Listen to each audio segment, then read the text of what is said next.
अरे होई तोहर मलिया मिस बना गलिया। Music by BS Chauhan. अरे होई तोहर मलिया मिस बना गलिया।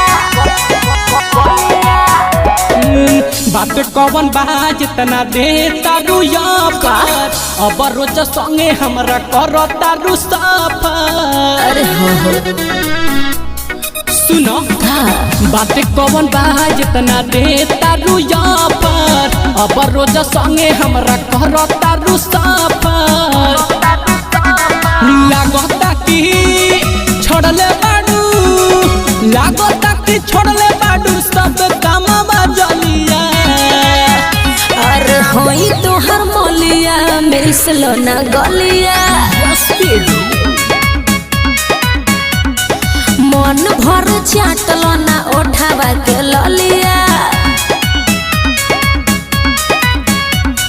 होई तोहर मलिया मिस ना गलिया। मन भर चाटल ना ओठावा के ललिया।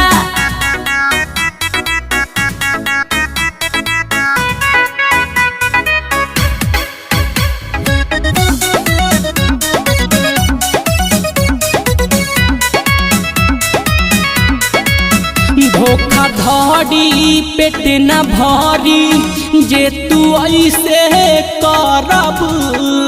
हमारा के छोड़ी दोसरा पतु पबले मरब। ई का कहत रह भूल भइल बड़ी हमसे भारी हो। प्यार को तो शुरू कइल जारी हो। गलती हम ना फिर से करे, गलती हम ना फिर से करम फेंको दे हलू बलिया। अरे होई तोहर मलिया मिस ना गलिया। मन भर चाटल ना ओठावा के ललिया। होई तोहर मलिया मिस ना गलिया। मन भर चाटल ना ओठावा के ललिया।